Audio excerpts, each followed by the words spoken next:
सबसे पहले तुम्हें मेरी एक बात सुननी होगी, बहुत इंपॉर्टेंट बात तुम्हें ध्यान में रखनी होगी। हो सकता हो दोस्तों के साथ घूम रहे थे, हो सकता हो आप सोशल मीडिया बिजी हो गए, हो सकता हो कोई मोबाइल गेमिंग की लत लग गई हो, किसी चीज में फंसे थे, अभी तक नहीं पढ़ा। अब आप हर दिन रात में क्या सोच रहे हो, मैं कितना बुरा हूं, मैंने क्यों नहीं पढ़ा, मैंने पूरा समय खराब कर दिया, मैं क्या करूं अब। अभी टेंशन मत लो, अपना टाइम आने वाला है।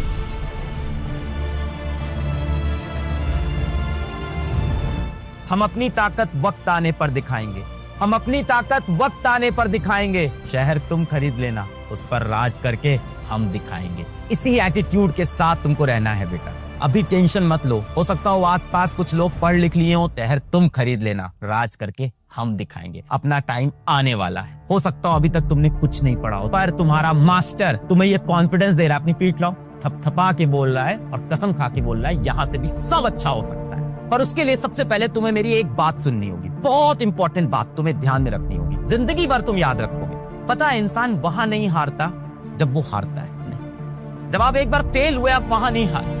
इंसान हारता तब है जब बार बार वो अपनी हार के बारे में सोचता रहता है कि मैं क्यों हारा, मुझसे क्या गलती हुई। जैसे आप अभी तक आपने पढ़ाई नहीं की, डिस्ट्रैक्टेड थे, हो सकता हो दोस्तों के साथ घूम रहे थे, हो सकता हो आप सोशल मीडिया बिजी हो गए, हो सकता हो कोई मोबाइल गेमिंग की लत लग गई हो, किसी चीज में फंसे थे, अभी तक नहीं पढ़ा। अब आप हर दिन रात में क्या सोच रहे हो, सोते वक्त रोज रात में क्या सोच रहे हो, मैं कितना बुरा हूं, मैंने क्यों नहीं पढ़ा, मैंने पूरा समय खराब कर दिया, मैं क्या करूं अब, मैं क्यों इतना टाइम बर्बाद किया मोबाइल के ऊपर। मुझे एक बात बताओ, क्या ये सोचने से जो भी तुमने किया वो बदल सकता है? अगर वो बदल सकता है तो बेटा घंटे घंटे आप सोचो, पर अगर नहीं बदल सकता ना तो एक भी मिनट वेस्ट मत करना आप उस चीज के पीछे जो हो चुका है। जितने भी दुनिया में आप सक्सेसफुल लोगों से मिलोगे ना, वो ऐसा नहीं है कि हर बार जीतते हैं, वो हारते भी हैं, बहुत हारते हैं, पर उनकी एक खूबी होती है कि हारने के बाद वो खुद से बोलते हैं क्या, जो हुआ सो हुआ, whatever has happened has happened। बेटा सोचने से वो चीज अब वापस आने वाली नहीं है। बहुत ही सिंपल ट्रुथ है, पर मैं आपको एक लाइन बताऊं, the beauty of most intelligent people is to state what is very obvious.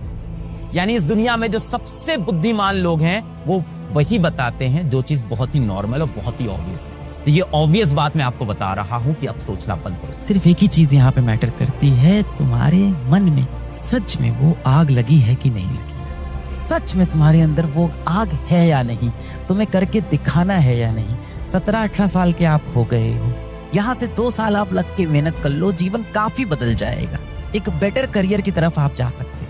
बहुत से दोस्त ऐसे होंगे जो 11th क्लास की शुरुआत में आपके पास आए होंगे कि ये वाली कोचिंग चलेंगे, अच्छे से तैयारी करेंगे, ये देखो इनका मॉड्यूल है, ये देखो इनका ब्रोशर है, यहाँ बहुत अच्छी तैयारी होगी भाई, हम लोग चलेंगे, खूब पढ़ेंगे, ग्रुप स्टडी करेंगे, ऐसा करेंगे वैसा करेंगे। हुआ क्या, 2-3 महीने के अंदर उनकी कोई गर्लफ्रेंड बन गई, किसी लड़की का कोई बॉयफ्रेंड बन गया, जीवन में वो अलग अलग गेम खेलने लग गए, किसी को किसी गेमिंग की लत लग गई है, किसी को किसी बेटिंग की लत लग गई है, किसी को वो सब शेयर मार्केट की लत लग गई, अलग अलग चीजों की लत लग गई और सब ट्रैक से बिखरने लग गए। और सब अभी भी आपसे मिलते हैं तो झूठा आश्वासन आपको देते हैं कि हो जाएगा ना, कर तो रहे हैं यार, कितना मुश्किल है ये जीवन, कोशिश तो मैं कर रहा हूँ। मैं हमेशा कहता हूँ अपने जीवन को उन दोस्तों से कंपेयर नहीं करो, क्योंकि हो सकता हो उनके माँ बाप अमीर हो, आपके माँ बाप नहीं है। इस तरह के जो दोस्त हैं जो जीवन को बहुत अच्छे से जी रहे हैं, बहुत मजे से जी रहे हैं, जो इतनी पढ़ाई नहीं कर रहे हैं, इतना श्रम नहीं कर रहे हैं, जिन दोस्तों के साथ आपने साथ में सपने देखे थे कि हम सब IIT निकालेंगे, उसमें से कई दोस्त होंगे अब जीवन में जो अय्याशी करने लगे, खुशी मनाने लगे, मजे करने लगे, अपने पाथ से भटक गए। क्योंकि हो सकता हो बेटा उनके माँ बाप के पास पैसे हो, उनके माँ बाप अमीर हो, आपके माँ बाप नहीं है। आपके माँ बाप बहुत मुश्किल से आपको यहाँ तक लेके आए, इस बात को आप समझो। बहुत कठिन परिस्थितियों में, कठिन हालातों में, बहुत जलालत सहकर, समाज के ताने सुन के आपको पाल के यहाँ तक वो लेके आए हैं। आपका जीवन उनके जैसा नहीं है, बाकी दोस्तों जैसा। आपका जीवन अलग है। आपके जीवन में कठिनाई ज्यादा है, हो सकता हो गरीबी भी ज्यादा। मैं आज अपने जीवन में ये कहता हूँ कि मैं खुश नसीब था कि मैं कहीं ना कहीं आर्थिक रूप से गरीब परिवार में था, जिसके वजह से मेरे अंदर ये आग थी कि मुझे कुछ बड़ा करना है। भारत का मिसाइल मैन कौन है? भारत रत्न जिनको सल्यूट करना चाहिए, APJ अब्दुल कलाम। अखबार बेचने से लेके अखबार के पहले पेज पे अपनी फोटो आई है। From selling newspaper to getting his photo printed on the first page of national newspaper, APJ Abdul Kalam. आसान थोड़ी ना रहा होगा ये सफर, संघर्ष भरा रहा हो। बहुत कम लोग अब आपको जीवन में ऐसे मिलने वाले हैं जो आपको सच में प्रेम करेंगे, और सच्चा प्यार करने वाले लोग इस दुनिया में बहुत कम हैं। बड़ी मुश्किल से मिलते हैं वो लोग जो आपको सच्चा प्रेम करते हैं। ऐसे दोस्त बहुत मुश्किल से मिलते हैं। ऐसे दोस्तों की आप इज्जत करो। कई बार आप क्या करते हो कि ऐसे दोस्तों को छोड़ के आप एक नकली दोस्तों की दुनिया में रहते हो। ऐसे दोस्तों के बीच में रहते हो जो मुंह पे तो बड़े मीठे बनते हैं पर पीठ पीछे आपकी बहुत बुराई करते हैं, और अंदर ही अंदर बस इस चीज का वो इंतजार कर रहे होते हैं कि किस दिन आप जीवन में असफल हो जाओ और वो इस बात पे हंसी उड़ा सके। आपके मुंह पे तो बहुत सीधे बनेंगे, आपकी बहुत तारीफ करेंगे, बहुत मीठा बोलेंगे, पर जैसे ही आप महफिल से हटते हो तुरंत पीठ पीछे चालू हो जाते हैं कि देख रहे हो कितना ये बनता है अपने आप को, देखो ये अपने आप को कितना ज्यादा समझता है, देखना ये तो पक्का फेल होगा इस बार एग्जाम में, इसका तो कोई कंपटीशन नहीं निकलने वाला है, ये कितना खराब लगता है, कपड़े देख रहे हो उसके कितने लो क्लास हैं। तो आप अपने असली दोस्तों को छोड़ के ऐसे दोस्तों के बीच में मत फंसा करो जिनको आप सोचते हो ना कि बहुत कूल हैं ये मेरे BFF। आपको लगता है ना ये BFF वाला सर्कल लड़कियां भी बहुत बनाती हैं ये कि ये मेरी बेस्टी है, ये मेरा BFF है, ये मेरी BFF है, और इन सब में वो अपने उस दोस्त को छोड़ देते हैं जो बहुत ही आम लिबास पहनते हैं, आम जिंदगी जीते हैं, देखने में भी एवरेज दिखते हैं, हो सकता हो ढंग की अंग्रेजी ना बोल पाते हो, ढंग का उनका इंटेलिजेंट क्वेश्चन ना, उनको छोड़ के इस नकली दोस्तों की दुनिया में खो जाते हो। BFF बेस्ट फ्रेंड फॉरएवर बोलते हो, पर आपको इसमें मिलते क्या है? इसमें आपको मिलते हैं बिगेस्ट फ्रॉड फ्रेंड्स। तो उनको छोड़ के अपने उन दोस्तों का साथ दो जो तुमको सच में प्रेम करते हैं। हमारे स्कूल में एक बहुत अच्छा मित्र था, मेरे घर के पास में ही रहता था, क्लास 6 से, क्योंकि मेरा घर बिक गया था क्लास 6 में, तो हम लोग किराए के घर पे चले गए थे। क्लास 6 में मेरा घर बिक गया, हम लोग किराए के घर पे, इलाहाबाद में एक जगह है बेनीगंज करके एक जगह है इलाहाबाद में, उसके पास में हम लोग नयापुरवा एक जगह है, वहां पे असल में किराए के घर पे गए थे। और मेरे स्कूल का एक बड़ा ही अच्छा मेरा मित्र था और मेरा बहुत अच्छा दोस्त था, नाम नहीं बोलेंगे कहीं से उसके परिवार वालों को वीडियो दिखे तो उनको भी बुरा लगेगा।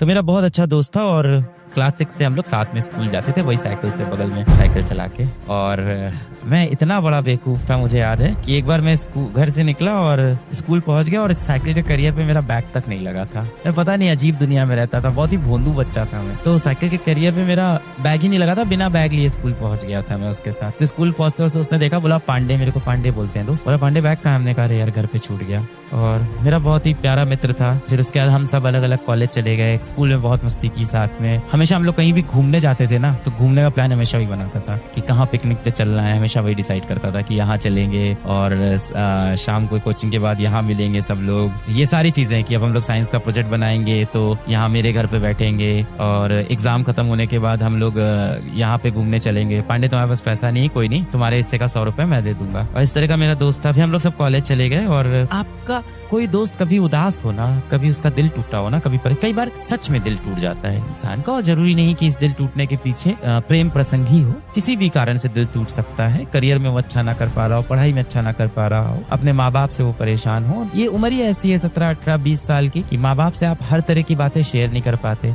जीवन में अलग अलग तरह के आपको दुख दर्द मिलते हैं और ये दुख दर्द आप किससे बताओ भाई, किससे शेयर करो? माँ बाप के पास जाओ तो वो कहते हैं पढ़ाई नहीं करनी है तुमको, जीवन में कुछ बनना नहीं है। टीचर के पास जाओगे तो बोलेगा ये सब बहुत छोटी बात है, छोड़ दो। पर कोई ये नहीं समझता कि आपके लिए वो छोटी बात नहीं है, आपके लिए वो बहुत बड़ी बात हो रखी है। उस समय यदि आपको कोई बहुत पसंद आया है, आपने जाके उनसे अपने प्यार का इजहार किया और उन्हें मना कर दिया, तो वो जो दर्द हुआ है वो सिर्फ आप समझ सकते हो। वो आपका ना शिक्षक समझ रहा है, ना आपके माँ बाप समझ रहे हैं। तो हो सकता हो आपका कोई दोस्त हो जिसके दिल में सच में चोट लगी हो, सच में दुखी हो, रियली हर्ट हो, और वो आपके पास आए बेटा, तो कभी ना उसको इग्नोर नहीं करना, उसको पास बैठाना, उसको कस के गले लगाना। हाँ, पर उसको रोने देना, उसके आंसू मत रोकना, उसको रोने देना, क्योंकि कई बार रोना बहुत जरूरी है, जिससे ये भी पता चलता है कि जो चीज जीवन में नहीं मिली वो बहुत महत्वपूर्ण थी। अतीत के बोझ को दिल से उतारने के लिए रोना बहुत जरूरी होता है। गले लगाना अपने दोस्त को, वो रोए तो उसके साथ 2 आंसू भी बहा लेना, उसकी तकलीफ को समझ लेना। ये होती है फ्रेंडशिप भाई।